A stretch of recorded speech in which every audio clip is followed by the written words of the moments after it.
Ha? Ay, sino yan? Nose. Nose. Eyes. Bye. Bye-bye. Where's my eyes? Where's...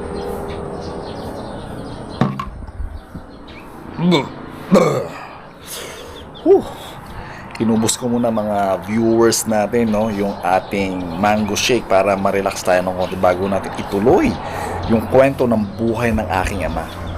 Ang kwento. Okay. Narito tayo sa anong lugar ito? Gloria dyan. So sa bayan ng Gloria at makikita natin itong mga Moriones, no?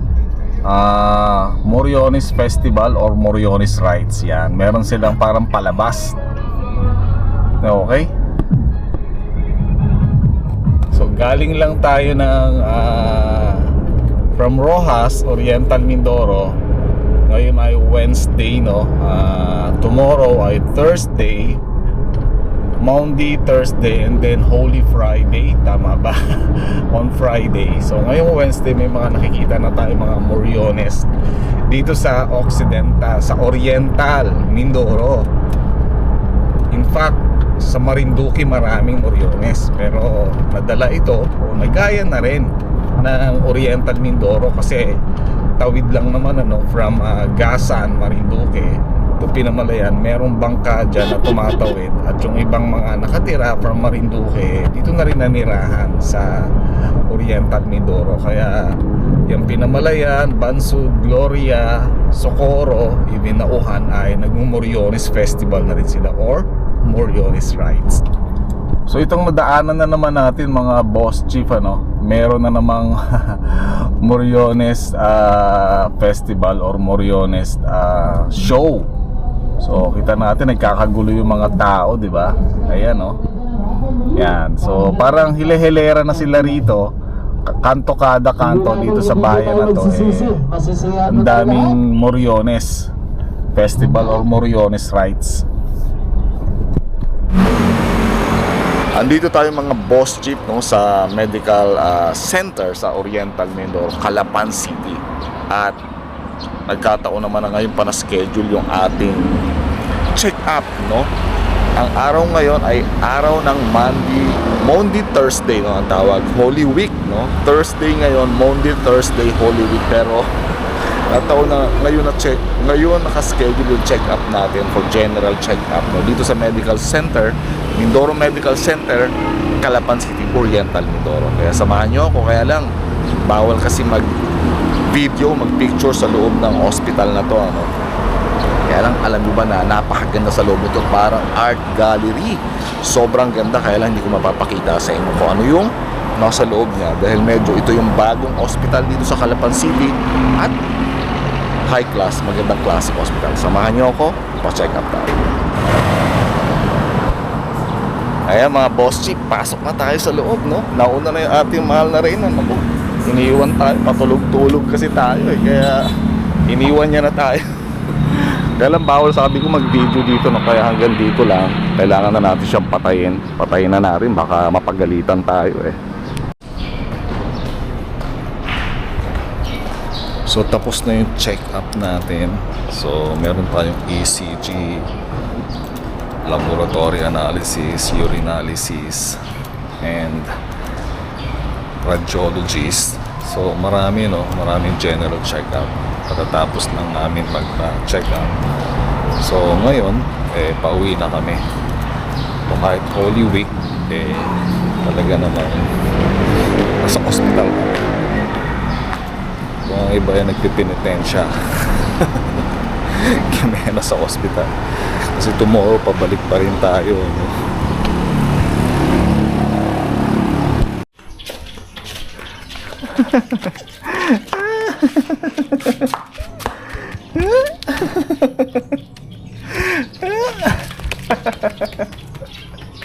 Ops, dahan-dahan.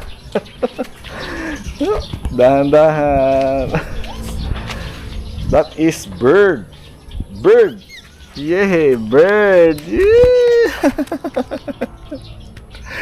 That is bird. Ayan, magandang araw, magandang gabi. Nasaan man kayong lupalop ng mundo ngayon, mga boss chief, mga ka-Onyx. So, tuloy pa rin ang buhay natin, no? Dito sa Pilipinas, umulan man o umaraw, mag-La Niña man o mag-El Niño, tuloy pa rin. Okay, ngayon ay araw ng Huwebes, no? Holy Week. So, Monday, Thursday, no, na tinatawag. So, ang ganap natin, wala na. Wala na. Wala na. Wala na. Mamaya, meron yan, no? Oh. Meron yan, no? Oh. Ay, wala sa harap. Ayun, oh. Kita mo mukha. Yeah. Kita mo? Yan. Si Papi. So, ang ganap natin ngayong araw, no, dito lang tayo sa loob ng bahay. Kasama natin, of course, ang ating mahal na Reyna at si Baby na nangaagaw na ng camera ngayon. Ayan, oh. Nangaagaw na ng camera. So, dito lang tayo sa bahay buong Holy Week. At eto, so yung mga gagawin natin ngayon, mag-aayos lang tayo ng mga kapaligiran, no, ng ating bakuran dito sa loob ng bahay. Kasi marami tayong mga dapat itanim, no? So marami tayong mga paso dito na wala pang mga lupa, na mga wala pang tanim, at hindi natin magawa-gawa lahat ng ating mga dapat gawin. Kaya ngayon, yung mga itatanim natin ng mga halaman dyan sa mga paso natin na bago, pati itong mga paso doon, paso na yan, yun yung gagawin natin ngayon. And of course, dito rin, ang plano natin kasi ilagay sa 5 paso na to ay mga halaman, no? Pechay, kangkong, lettuce, or tawag dito, no, yung alugbati at yung spinach. So, mga gulay yung itatanim natin dyan. So, hindi ko mapapakita sa inyo kung paano ko siya gagawin kasi gusto ko diretso yung trabaho. Para dire-diretso yung ating paggagawa. Papakita ko na lang pagtapos na yung ating pagtatanim dito mamaya. Okay? Gusto mo pa?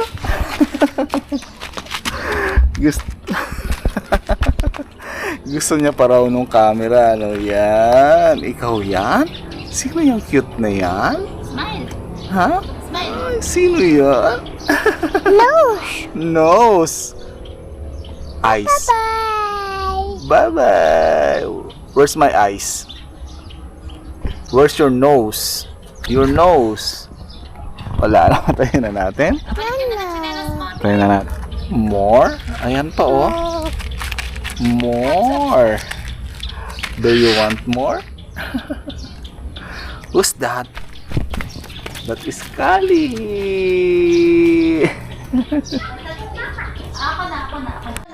Plano nating ilagay muna yung mga ito pinagbalatan ng mais doon sa mga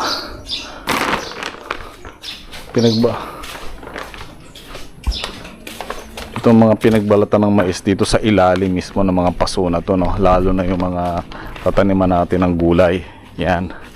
Tapos meron din tayong vermicast dito. Ito mga boss chip, no? Vermicast tong 2 sakong to.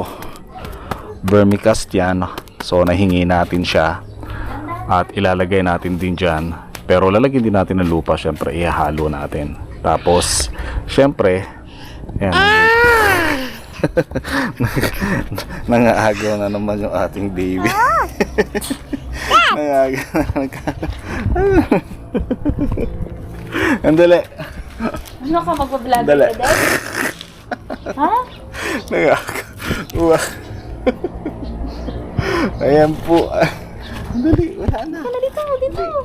Tapos, so, lalagyan din natin siya ng lupa. Tapos, yung mga pinagbiyakan natin ng buko dito, mga boss chip, ito, no, sayang to, no, pinagbiyakan ng mga buko, mga kung ano, ilalagay din natin sa ilalim niya ng mga paso ng mga pang-ornamentals ng halaman. Pero yung mga panggulay, ang ilalagay lang natin is yung medyo malalambot, yung mga balat ng mais, no, tsaka yung mga damo na nabubulok na ganito, yan. So, organic pa rin yung tanim natin dito, syempre. Kaya nga tayo organic dahil ang mga tanim natin is purely organic lahat. even yung ating mga ornamentals at of course yung ating mga gulay na itinatanim dito sa loob ng bahay. So may mga gulay na tayo doon sa ating Mick Organic Farm, pero syempre pagka madalian, mabilisan, kailangan may mahuhugot din tayong mga gulay dito sa ating bakuran. Okay? So ito pa mga boss chip, oh.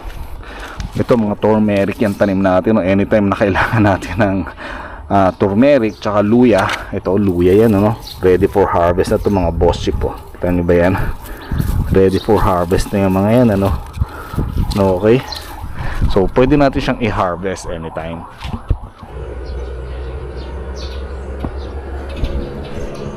Magandang araw, magandang gabi mga boss chief, mga ka-Onyx. Ngayon ay araw ng Biyernes, Holy Friday dito sa Pilipinas. Yan, so gaya ng nasabi natin, ngayong Holy Week ay wala tayong ganap. Narito lang tayo ngayon sa Calapan City, Oriental, Mindoro. In fact, no, kahapon ang galing tayo sa Mindoro Medical Center. Pero hindi natin nagawa lahat ng dapat nating ipa-check up dahil bawal pala, no, magpakuha ng dugo or blood chem, yung tinatawag nila, kung ikaw ay hindi nakapag-fasting ng 10 hours hanggang 12 hours. O di kaya naman pag sumobra ka sa 10 hours hanggang 12 hours ay hindi ka na rin pwedeng magpakuha ng blood chem. So ganun pala yung kanilang rules doon, no? Kaya kinakailangan natin bumalik ngayon, pabalik-balik tayo, no? Instead na kapiling na natin ang ating pamilya ngayong araw, kailangan na naman natin bumalik ng hospital, Mindoro Medical Center. Pero anyway, okay lang para malaman natin kung ano yung status ng health ng ating pangangatawan. Okay? So ngayong umaga tayo ay didiretso ng Mindoro Medical Center para sa blood chem natin. Pero bago yon mga boss chief, mga ka-Onyx, gusto ko muna ipakita sa inyo yung mga itinanim natin, no? Kahapon, kagabi, inabot na ako ng gabi sa pagtatanim ng ating mga halaman tsaka gulay dito sa ating bakuran. Kaya lang ito lang yung natapos ko mga boss chief. So ito yung tanim natin, no, na alugbati na kulay green. Yan. Ito, meron tayong buto na itinanim dito na kangkong. Kaya lang, syempre mga ilang araw pa bago tumubo yung kangkong na yun. Tinaniman na natin yan. So may mga compost yan, vermicast, lupa, at saka sa ilalim yung mga nabubulok na damo, damo, tsaka iba pang mga nabubulok na bagay, at saka yung dahon, no, yung pinagbalatan ng mais na sa ilalim ng mga yan. Okay, ito naman ang tinatawag nating Brazilian spinach, no. Masarap din to para sa munggo, o masarap din siyang insalada mga boss chip, no. Napaka-healthy niyan. And ito naman yung pechay natin. Yan. Pechay. And then pechay din, no. Actually nahingi ko yung ano nito, no, yung pananim niya. May nagbigay lang sa akin. Pero yung Brazilian nahingi na natin, napabuhay na natin dito, tsaka yung alugbati, no, nabuhay na natin yan dito, inilipat na lang natin sila dyan. Okay, so diretso na tayo ng Mindoro Medical Center, no. Later balik tayo dito sa bahay para makasama ulit natin ang ating pamilya. So narito na tayo sa Mindoro Medical Center. So kahit holiday, walang holiday, and 24 hours, 24/7 ang mga hospital. Even this hospital ay walang holiday at 24/7. Close na natin mga boss chief, baka pagalitan tayo.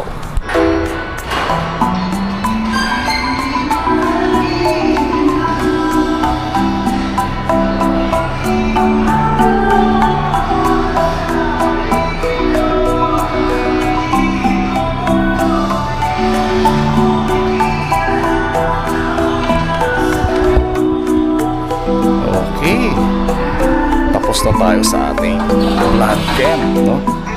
Nagpaalam tayo doon sa mga tao doon kung pwede bang mag-video sa loob. bawal daw sa kada kwarto, pero doon sa lobby pwede mag-video. Parang hindi hospital itong hospital na to, no? Kasi parang art gallery. So kada hallway, no, makikita nyo mga boss, kada hallway na ganyan, no, ang daming mga arts na makikita, napakaganda. So meron ako nakita ron, no, parang buhay na buhay talaga na pawisan at umiiyak na babae. Kala mo buhay na buhay, ang galing ng pagkakagawa. Grabe. So anyway, ganun lang pala kadali yung ating blood chem, no? Pagkuha sa atin, eto mga boss chip, oh, kita niyo yan. Kinuna lang tayo ng dugo sandali, isang turok lang, isang puno na ganun. Tapos na. So, uwi na tayo ngayon. Yun lang pala yung binalikan ko mga boss chip. Yun lang yung nangangailangan ng 10 to 12 hours fasting. Walang kain, walang inom na. So napakahirap pala ng, grabe, ang hirap pala ng walang inom, no? Nangihina ako. Nagpa-fasting ako mga boss chief, actually 14 hours to 16 hours daily na ngayon, ano. Pero may tubig ako sa umaga, mga 6 p.m. hanggang 8 or 7, 6 a.m. hanggang 7 a.m. nagtutubig ako, hot water, mga 2 glasses hanggang 3 glasses of water, no. Kaya hindi ako nangihina, but this time, no, nararamdaman ko yung panghihina. Okay? Let's go. Balik na tayo ng bahay sa ating pamilya, sa ating mahal na rin at kay baby.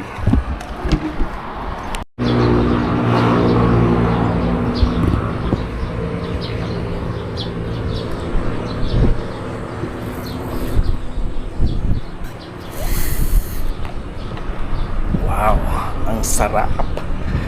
So, magandang araw, magandang gabi sa inyong mga boss chick, mga ka-Onyx. So ngayong hapon ay narito lang tayo sa ating 3rd floor sa ating terrace at kasalukuyan tayo nagre-relax habang umiinom. So humihigop ng mango shake, no? Mango shake with banana, yung ating pampatamis dito, no? Natural lang. So gatas lang at yelo nilagay natin dito at yung ating pampatamis is yung mango or manggang hinog at yung banana. So halos kalahati yung mangga at banana, tapos yung gatas at yung yelo nilagay natin sa kanya, kaya natural yung tamis niya. So nagpapalamig tayo habang sa kainitan ng panahon ngayong araw mga boss chip, mga ka-Onyx, dahil ngayon ay Holy Friday. Kanina kagagaling lang natin ng Mindoro Medical Center at Diyos ko, halos lahat ng mga establishment, mga commercial ay sarado. Hindi naman lahat. So, merong ilang mga bukas, pero karamihan ay sarado siya. Minsan lang tayo makapagpahinga, no? Ngayong Holy Week. Mabuti na lang, walang bakasyon kami ng ating mahal na Reyna. Kasi nga, mahirap makipagsabayan sa dami ng tao. At the same time, sobrang mahal ng pamasahe, no? Kaya dito lang kami sa bahay. Okay, every Holy Week, mga boss chief, mga ka-Onyx, tayo ay madalas nasa Marinduque. Bakit? Kasi syempre, andoon yung Moriones Festival at saka umuwi din ako sa Marinduque talaga, no? Syempre, pinupuntahan natin ang ating unika iha doon. So dinadalaw natin siya, kaya pagka Holy Week nandun tayo sa kanila. Pero but this time, dahil syempre andito si baby at mukhang masyadong mahirap pumunta ng Marinduque, hindi na tayo nakakapunta ng Marinduque.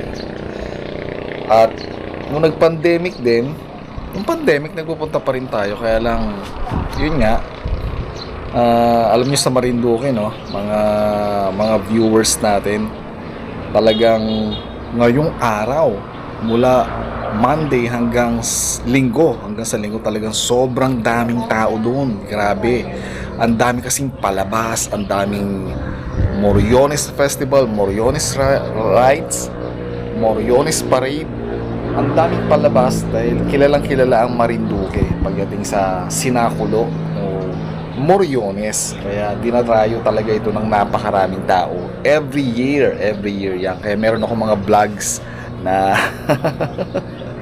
meron ako mga vlogs na mga Moriones Festival. Puro Moriones lang yung aking pinapakita ron. So kung i-scroll back nyo, medyo malayo-layo, makikita nyo marami ako mga Moriones na vlog na mga 2021 hanggang 2023. Siguro mga 3 taon yun. 2024 hindi na ako nakabalik ng Holy Week sa Marinduque. Throwback, no? Throwback tayo ngayon, no? Kung naalala ko isa sa mga viewers natin, si Tractorman, ang sabi niya noon, nagre-request siya, no, kung pwede raw ba ay maikwento naman natin, no, mailahad yung buhay ng ating ama at ina, no? Gusto nilang malaman kung ano ba ang buhay ng ating ama at ina. Sabi ko nga, Diyos ko naman, bakit buhay nila? Ba't hindi buhay ko? Kasi buhay ko naman yung vlog ko naman yung pinapanood nyo. Joke lang, no? Peace tayo mga viewers natin. Na-realize ko naman na siguro dahil kay Kainags, no? Si Kainags naman talaga madalas ni pinapanood ng mga viewers natin, and then ako din, and then si Mr. Accountant. So nakita siguro ng mga viewers natin na ano ba yung klase na meron kaming mga magulang.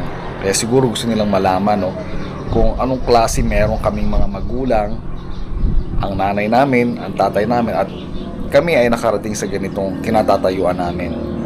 So yun naman yung nakita ko, no. Siyempre gusto nating pasalamatan din, may pagkakataon tayong mailahad yung ating buhay ng ating mga magulang. Okay, siyempre umpisahan natin yan mga bossip, no. Pero bago yun, pwede bang humigop muna ako ng fresh and organic na mango shake with banana.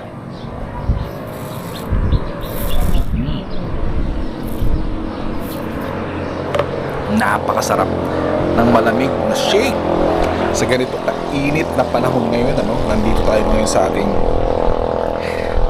kataas-taasan. Meron pa naman kataas-taasan doon. Okay, umpisahan na natin mga boss chick, mga ka-Onyx, ang kwento ng buhay ng aking mga magulang. Unahin natin syempre ang aking mahal na ina. Yan. Ang aking mahal na ina, siya ay ipinanganak sa Buwang Pandan, Antique. Opo, sa Antique po siya, Region 6, mga Bisaya po yun, mga viewers natin. Bisaya ang aking mahal na ina. So siya ay lumaki at nag-aral sa baryo, sa Barangay Buwang Pandan, Antique. Nag-high school din siya sa bayan ng Pandan, Antique. At siya ay nagkolehiyo, actually sa Iloilo na, no, kasi walang kolehiyo sa Pandan, no, or sa Antique. Kaya sa Iloilo sila nagkolehiyo. In fact, ang buhay ng aking mahal na ita ay mahirap, no? Mahirap din sila. Ang kanyang nanay ay isang teacher, no? At ang kanyang tatay ay isang kapitan. Isang serbisyo publiko. Hindi ganun kaganda ang kanilang buhay. 5 sila magkakapatid at hirap ang kanilang pamumuhay. Sa katotohanan yan, mga boss chick, mga ka-Onyx, ay nahinto ng pag-aaral, no? Ang aking mahal na ina nung siya ay second year college pa lamang, at umiiyak talaga siya. Ang kwento niya sa amin, no? Ito, kinukwento niya sa amin, mga bata pa kami, kahit college na nagkatrabaho, pag nagkakakwentuhan, kinukwento niya na umiiyak siya nung pinatigil siya sa pag-aaral. Kasi gusto niya talaga mag-aral dahil alam niya ang hirap ng buhay. Alam niya ang hirap ng buhay ng hindi nakapag-aral. Kaya pinilit niya at gusto niyang makatapos ng pag-aaral. Ganun pa man, kahit ano yung gusto niyang gawin, wala siyang magagawa kasi nagsabay-sabay silang kolehiyo. So pinauna muna yung kanyang mga naunang mga kapatid. So siya kasi ay pang-4 sa 5 magkakapatid. Halos bunso na, no? Kaya pinauna muna yung mga panganay ng mga kapatid na makapag-aral. Kaya siya, wala siya nagawa. Umuwi siya sa Buwang Pandan at doon sa 2 buwan ang ginagawa niya, sabi niya umiiyak daw talaga siya, no? Kasi naggagapas raw sila ng palay, nagigiik ng palay, no? Ganun kasi noon pa no? Gapas tsaka giik, no? Wala pang thresher, wala pang harvester, wala pang mga makinarya noon, kaya mano-mano rin yung pagtatanim ng palay at paggapas at paggiik ng palay. At binabayo din, no? Binabayo din nila para maging bigas. Hindi gaya natin ngayon na napakadali na lang. Ngayon napakadali na lang natin siyang gawin para maging bigas. Pero nung unang panahon sila, hirap na hirap sila. So 2 taon na gano'n ang ginagawa niya para makatulong sa kanyang magulang at sa mga kapatid niya na nag-aaral. Sa wakas, after 2 years, no, nagkaroon na siya ng pagkakataon na papasukin ulit sa Iloilo, sa San Agustin di Colegio. So kaya siya ay nakapagtapos sa awa ng Diyos at nakapagtrabaho. So nakapagtrabaho siya dito sa Occidental Mindoro, no? Sa Kalintaan, and then na-transfer sa San Jose, no? San Jose Occidental Mindoro. Doon siya nakapagtrabaho.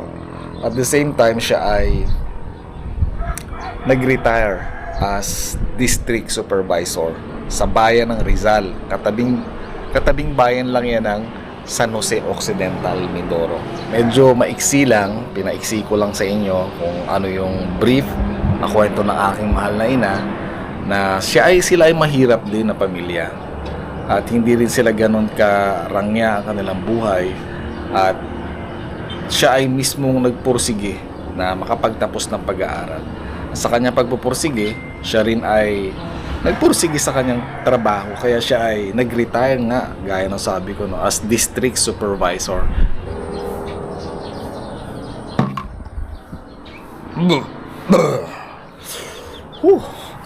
Kinubos ko muna mga viewers natin, no, yung ating mango shake para ma-relax tayo ng konti bago natin ituloy yung kwento ng buhay ng aking ama.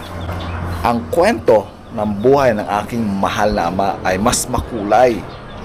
Yes, mas makulay kaysa sa kwento ng aking mahal na ina. Bakit? Siyempre, eto, ilalahad ko na sa inyo mga boss chief ng mga ka-Onyx. So, ang buhay ng aking ama, sila ay 10 magkakapatid at siya ay pangalawa sa magkakapatid. Siya ay pinanganak sa Malinaw, Aklan. Oo, Region 6 din, Bisaya din ang aking mahal na ama. At magkatabing probinsya lang sila ng aking mahal na ina. Aklan sa aking mahal na ama, Antique sa aking mahal na ina. Magkatabing probinsya lang. Okay, ang aking mahal na ama ay nag-aral ng ng elementary at high school sa kanilang probinsya sa Aklan. At ang aking ama, nung kapanahunan ng kabataan niya, ay inabot sila ng panahon ng giyera. At during sa panahon ng giyera, nasa bundok sila nakatira. Everyday, no, ang kwento niya sa amin, no, sa aming magkakapatid, kinukwento niya na siya raw ang taga-timpla or taga-tikim ng alak na ginagawa nila noon ng kanilang pamilya. Kung yung alak ba ay pwede na o hindi pa. Kaya ang aking ama, araw-araw talaga nung kabataan niya ay tumitikim or nagtitimpla, tinitikman ang mga alak na gawa nila para malaman kung pwede na ba itong i-harvest o hindi pa. Kaya yon mga viewers natin, ang aking mahal na ama ay ganun na nga. So nadala niya yung kanyang pag-inom, pagtikim-tikim ng mga alak hanggang sa kanyang pagbinata, hanggang sa kanyang pag-asawa, hanggang siya naging lolo. Dala-dala niya yon, hindi nawala. Parang naging vitamins niya na yon at nakaugalian niya na parang yun yung kanyang pinakatubig. Oo mga boss chief, yun yung kanyang pinakatubig, no? Okay, so yun yung kwento ng aking mahal na ama nung siya ay high school, elementary high school pa lamang. So kaya hindi na kayo dapat magtaka, no, pag nakukwento ni Kainags na malakas uminom ang aking ama, kasi para sa kanya tubig lang yun. Biro nyo, yung gym Yung beer, parang tubig lang sa kanya, kaya ayaw niyang uminom ng beer kasi hindi siya tinatablan doon. Ang gusto niya talaga is yung gin. Kasi doon sa gin, yung bilog na tinatawag. May tama sa kanya yon. Kaya, yun yung favorite niya talaga, gin. So, hindi siya umiinom ng beer, no? Kahit isang kahong beer, hindi siya tinatamaan, hindi siya nalalasing. Okay, tuloy tayo sa kwento, mga viewers natin. Nung nag-college, no, ang pamilya naman ng aking mahal na ama ay hindi naman sila ganun kahirap. May mga lupain naman sila at maayos naman yung kanilang pamilya dahil ang kanyang ina ay isang teacher din, no? Parehas din sa ina ng aking mahal na ina, teacher din. At ang kanilang ama ay isang empleyado rin, no? ng gobyerno sa Bureau of Plant Industries sa Department of Agriculture din. Kaya yan, no, mga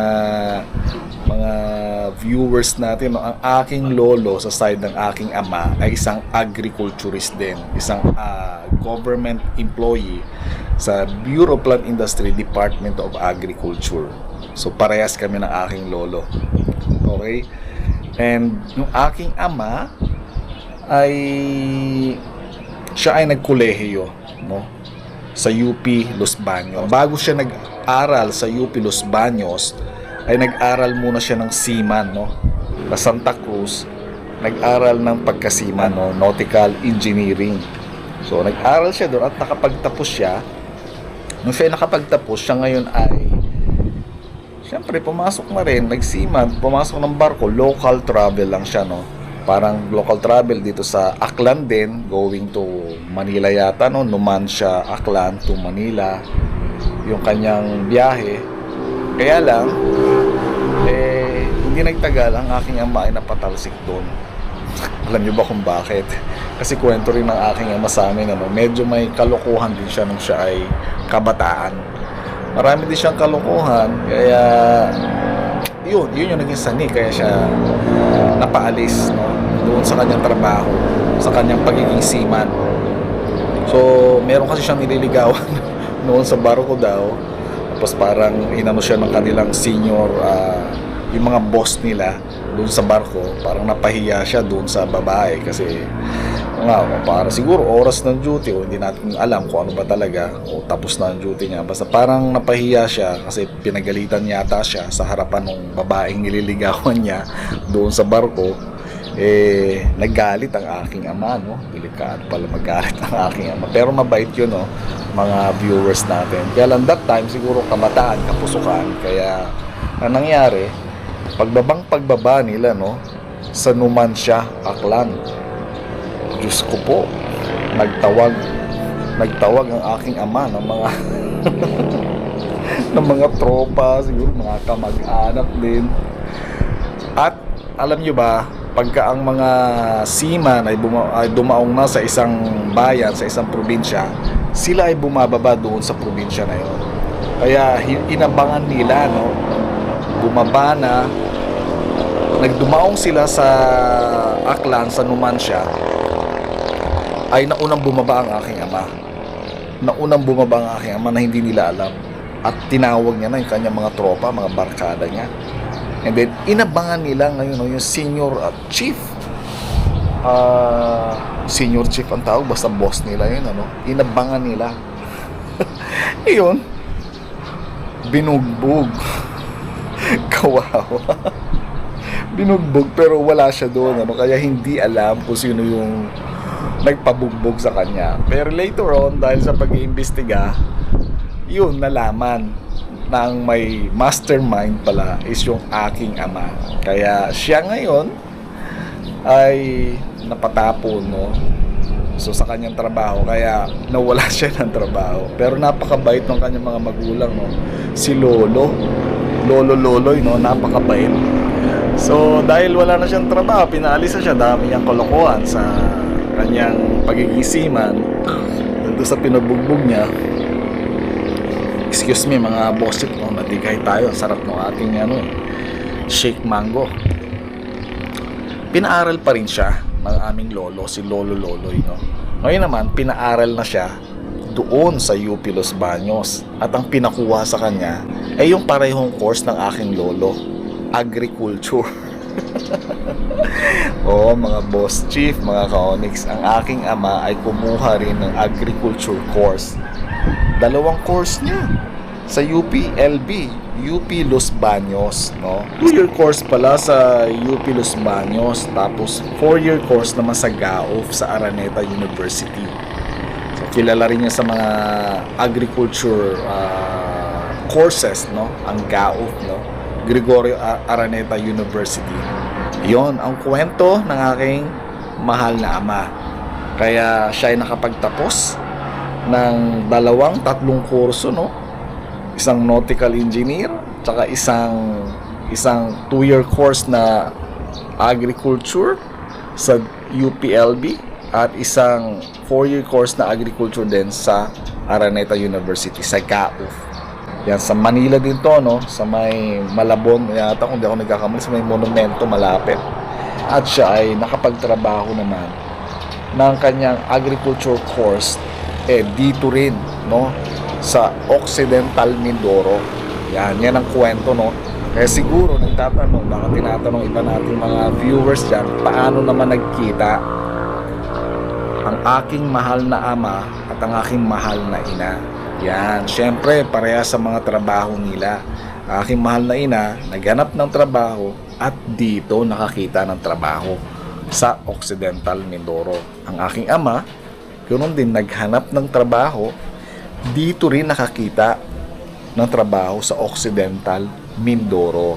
Yan, no? Yan ang kanilang kwento. So, baka gusto nyo pang ituloy natin.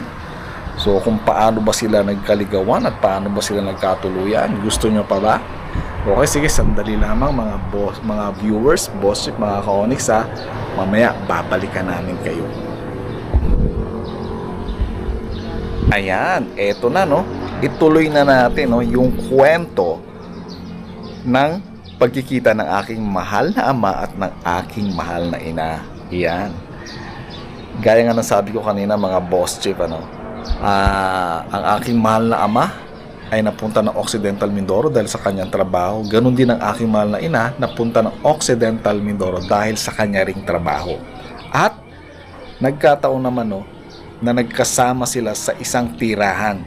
Kasi nung panahon noon, nung mga panahon nila, halos wala pang mga bahay, no, sa Occidental Mindoro at ganon din sa San Jose Occidental Mindoro. Halos lahat ng lugar na yun, halos gubat raw, no? Tubuhan, gubat, wala pang mga bahay. Kaya ang mga bahay doon, mga ilan-ilan pa lang. Kaya, nung sila ay parehas na nagtrabaho doon, eksakto naman na nagkasama sila sa isang paupahan. Hindi siya paupahan. Ang tawag nila is guest house, no? Sa Central San Jose Occidental Mindoro. Kung matatandaan yung mga boss chief, mga ka-Onyx, sa guest house, yun yung malapit doon sa mansion, no? Mga gawa lahat ng mga Spanish era. So buhay pa siya noong mga panahon na yun. Kaya doon sa mansion at yung guest house, doon naninirahan, no, yung mga nagtatrabaho, no, ng gobyerno. So doon sa guest house, doon sila tumitira. So maraming mga kwarto yun doon sa guest house. Kumbaga sa panahon noon parang hotel siya. So doon sila nagkakilalang dalawa. So, yun yung kwento ng aking mahal na ina. Sabi niya nga, no, sabi ng kwento ng aking mahal na ina, natatandaan ko pa, hindi niya raw gusto, no, ang aking mahal na ama. Kasi daw, payatot. Tapos, laging pikit ang mata. Yun niya, laging lasing. Kasi, laging lasing. Pero sabi niya nga naman, magaling daw pumorma. Maporma naman yung aking ama. Yun ang sabi niya. Pero hindi raw talaga, no, wala sa kanya, hindi niya gusto. At yun nga, yung kumpare ng aking ama, yun yung tagalakad niya, no. Hindi siya nakakausap, no, hindi nga daw nag-hi, hello sa kanya. Ang lagi nagkukwento, ang laging tagalakad is yung kanyang kumpare. Kaya hindi inisip ng aking mahal na ina na merong gusto sa kanya. Bukod doon, hindi niya rin talaga type, hindi niya gusto. Pero nagulat na lang siya minsan, ano, siguro dahil nakita na aking mahal na ama na walang pag-asa doon sa paglalakad sa kanya ng kanyang kumpare, ang ginawa na aking ama ay sumulat siya, no?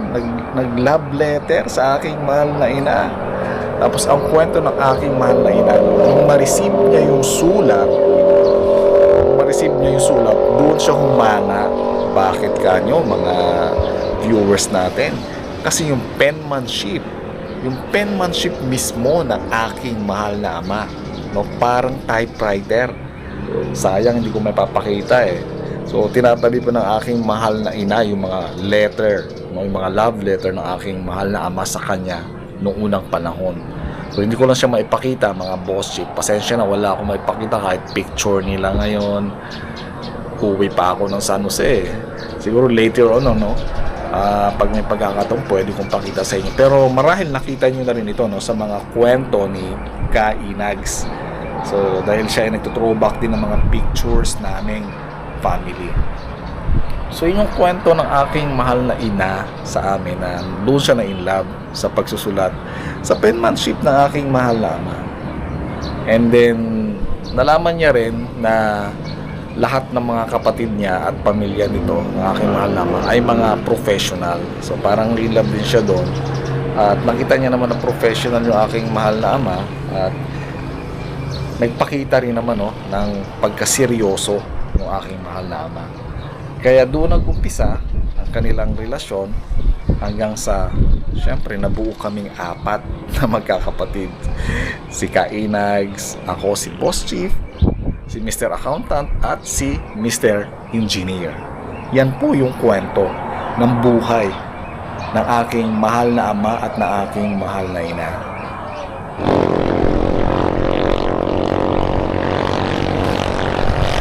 Ayan, umakyat muna tayo dito sa pinakatuktok ng ating bahay, ano, mga boss, para makapag-relax tayo, makapagpainit nung init, no? Ngayon ay mga 3:30 PM na, mga viewers natin. Kaya gusto na natin magpaalam sa inyo, tapusin na natin ang vlogs na ito. Okay, ayan mga boss chief, no? Sana ay nag-enjoy kayo at may natutunan, no, sa videong ito. Hanggang sa muli, maraming salamat sa inyong lahat. Don't forget to subscribe and share this video. Maraming salamat mga ka-Onyx, mga boss chief.